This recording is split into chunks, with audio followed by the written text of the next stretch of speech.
I went into labor at 26 weeks. You know how jobs are, like they literally will work you to death. I remember I was laying there hot, my boyfriend's filming me with a clipboard, I see a whole bunch of people, I'm getting shots in my butt, but my water bag is bulging. A whole bunch of people were rushing in. Hey guys, what's up? It's your girl Michaela. Welcome back to my channel, period. Okay guys, so today's video is going to be my labor and delivery story. It's a story. If you know, you know. But if you don't, I'm gonna tell you. But before I get into this video, I just want to thank you guys for 600 subscribers. Are you serious right now? Are you serious? You really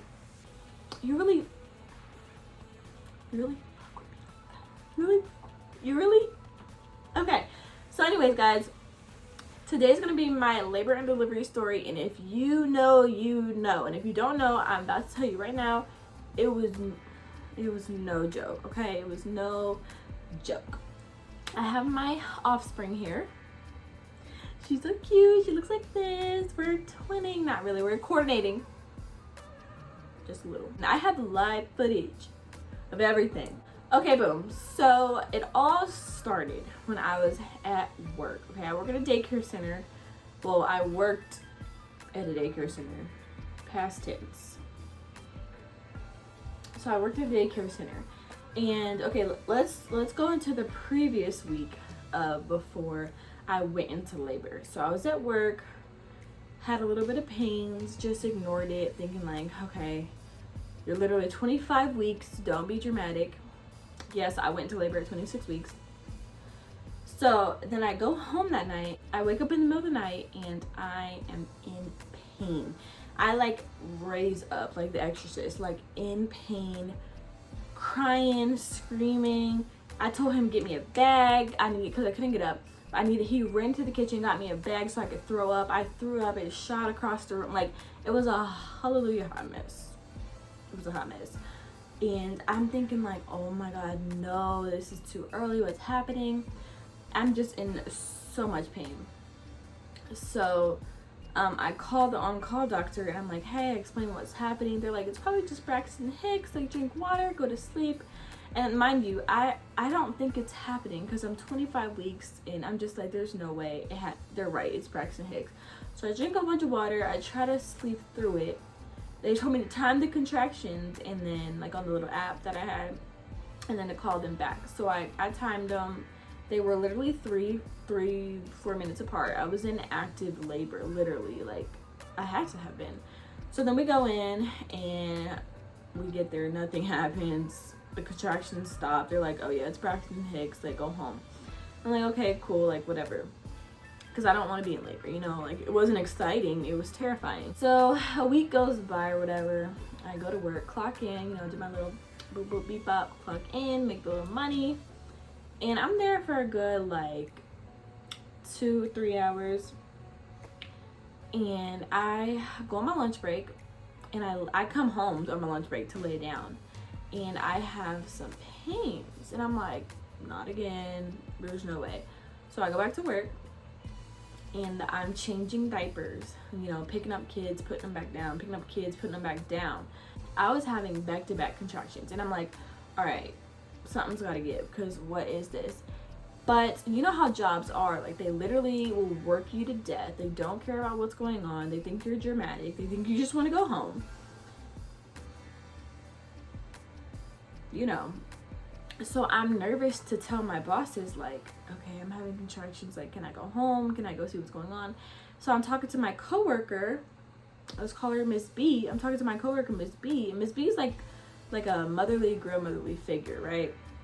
And I'm like, oh my God, like I'm having contractions. She's like, oh honey, you need to call the doctor. And I'm like, oh my God, like should I just step out the room and call, like will you watch?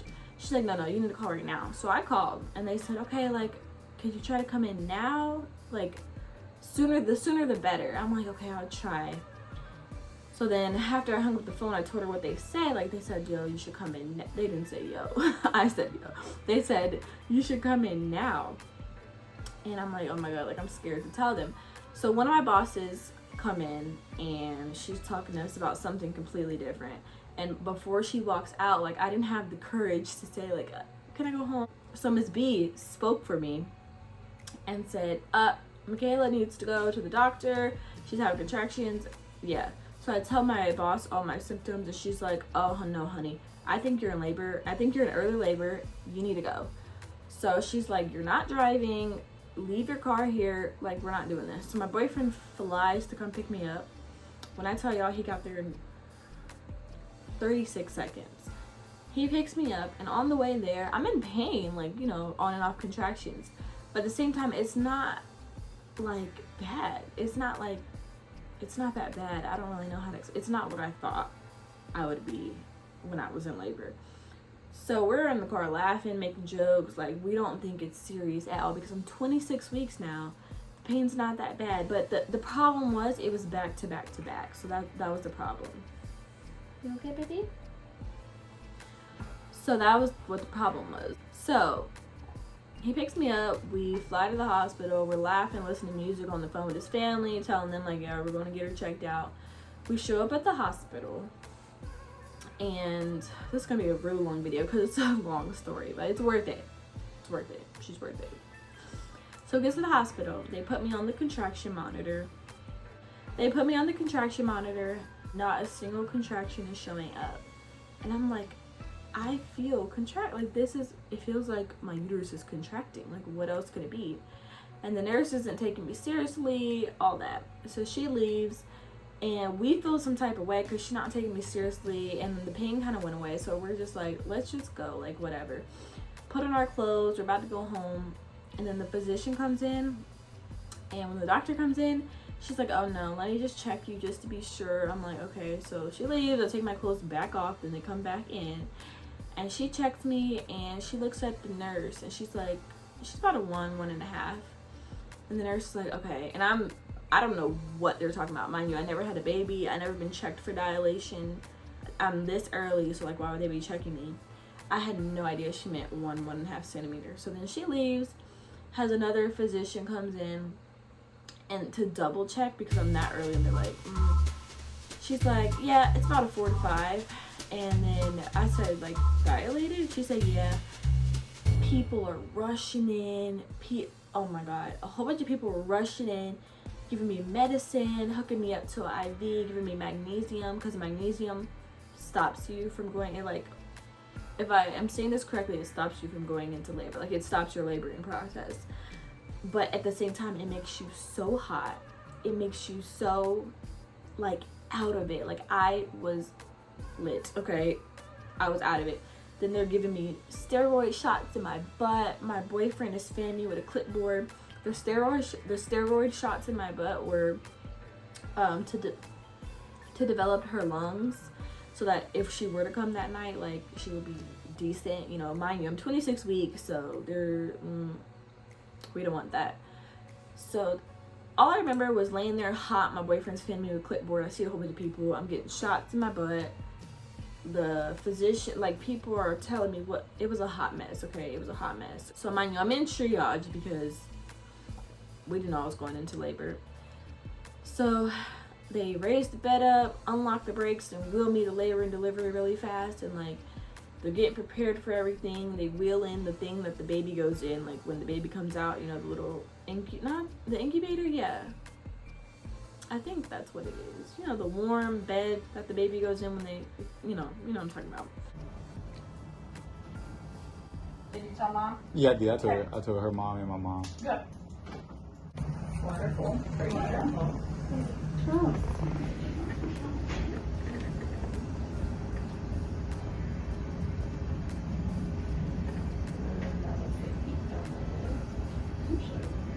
Less cord down.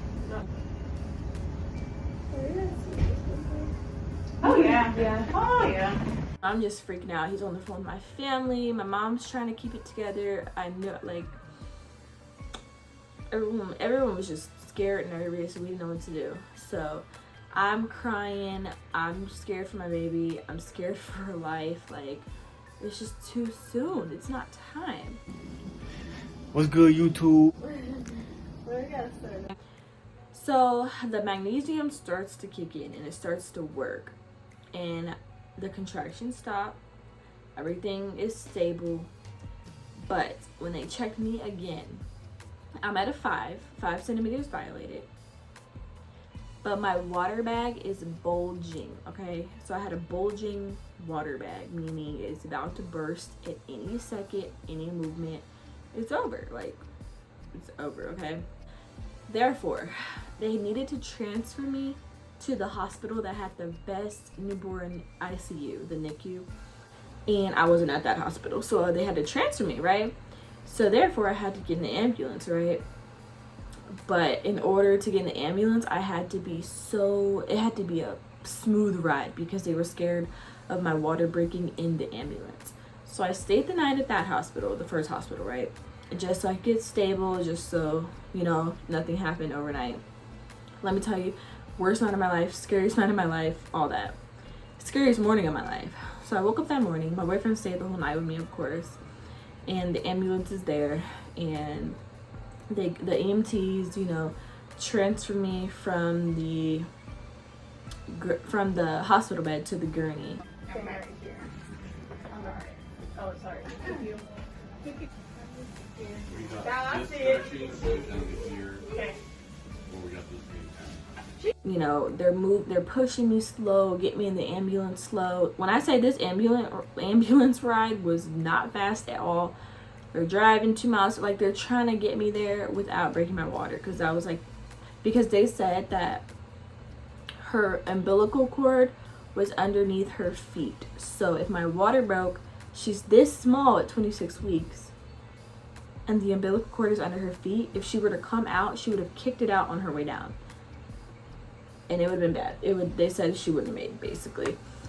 So I was just terrified, the ambulance ride. I'm praying the whole way, like, oh my gosh, like, please, Lord, keep my baby in, like, please. I'm begging, I'm pleading, I'm praying, all that. So we get to the hospital with the best NICU, safely and soundly. I don't remember much from here because I'm on magnesium, but I do remember the ambulance ride because I was really alert and I was praying. But once I am relaxed and I get to the hospital, I don't remember much. I just remember getting to the first room. Thank you. I don't have control over my body. Dude. Hey, this is not a joke. Okay, I quit. Am I pretty? Yes. I am pretty. Skip through some of the story because pretty much I just had to stay at this hospital for 6 weeks. Basically, they said you're going to be here for the rest of your pregnancy because you're on bed rest, you're 5 centimeters dilated, you're halfway, like, you can't go home. Sorry, you can't go home. So it was a lot to take in. One day I'm at home, enjoying my pregnancy. Well, trying to enjoy my pregnancy. As some of y'all know, I was very sick. Goddamn.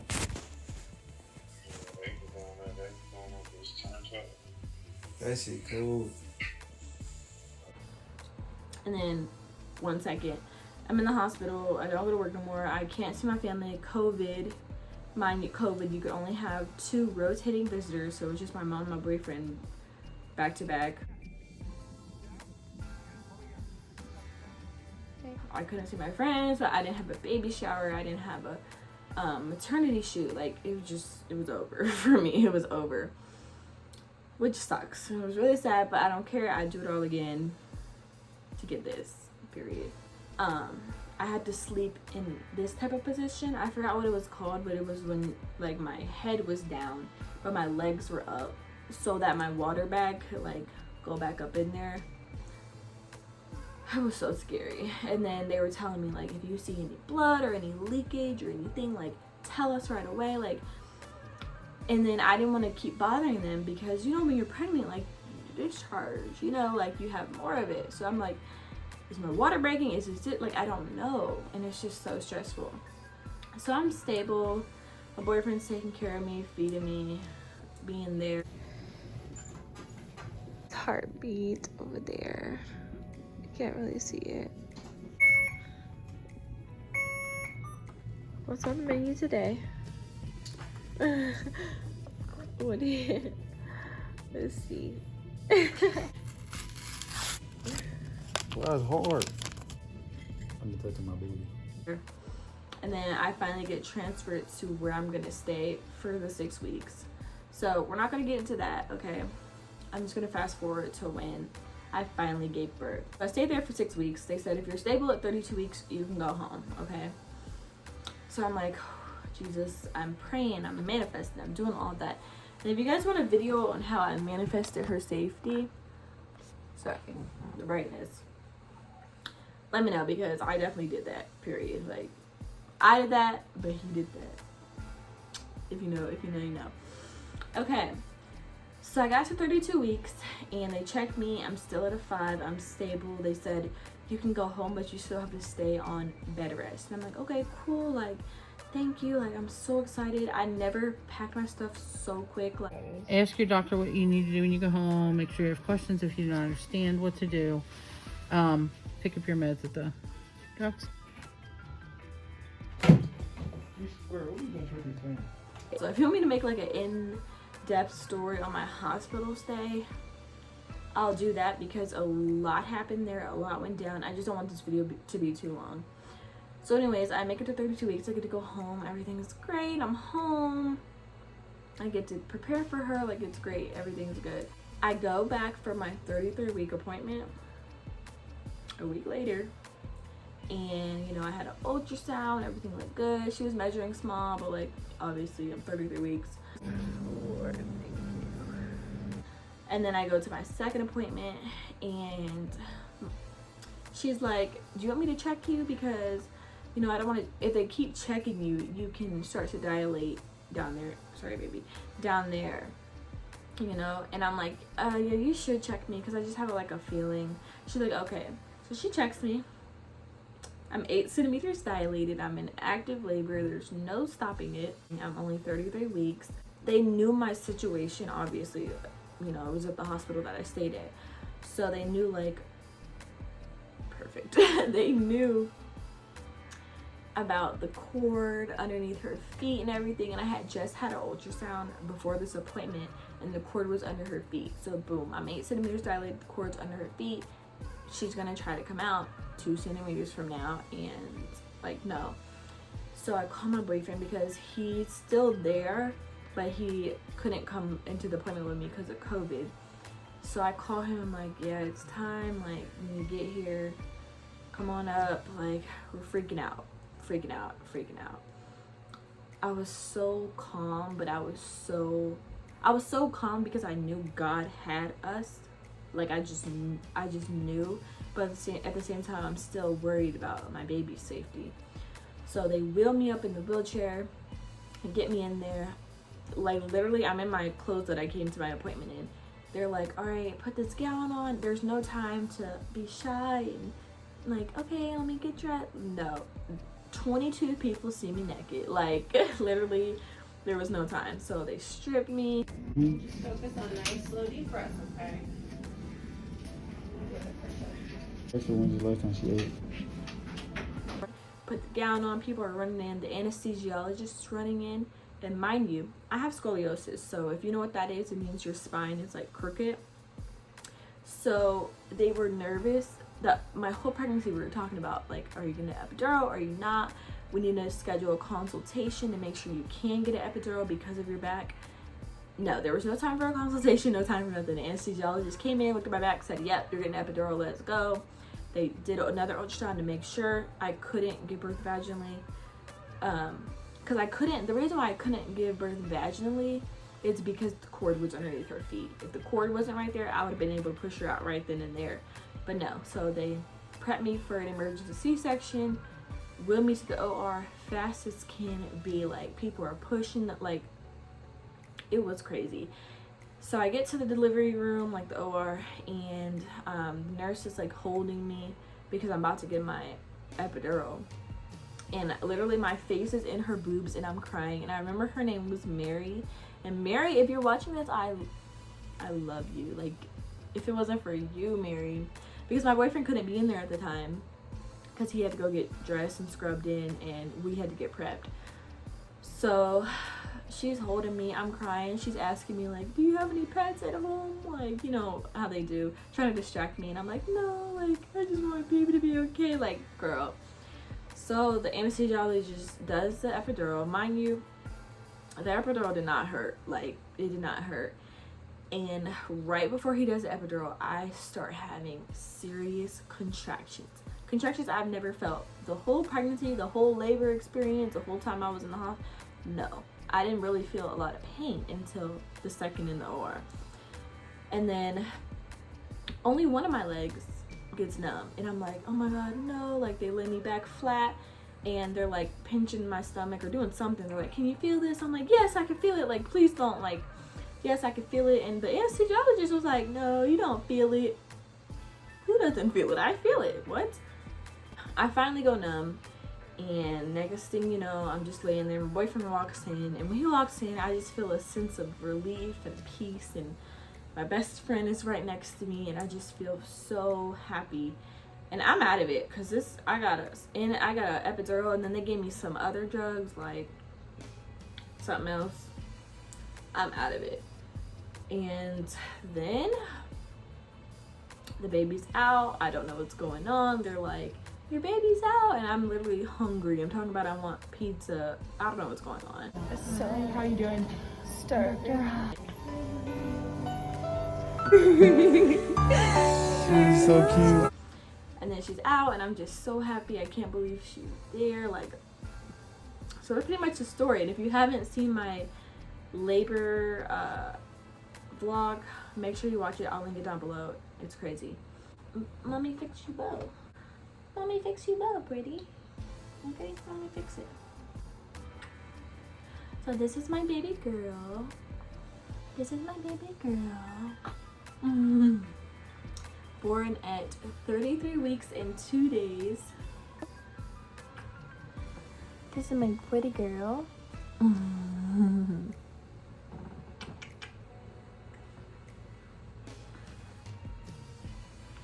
Okay. I'll take mommy put you right next to her, okay? It's very pretty.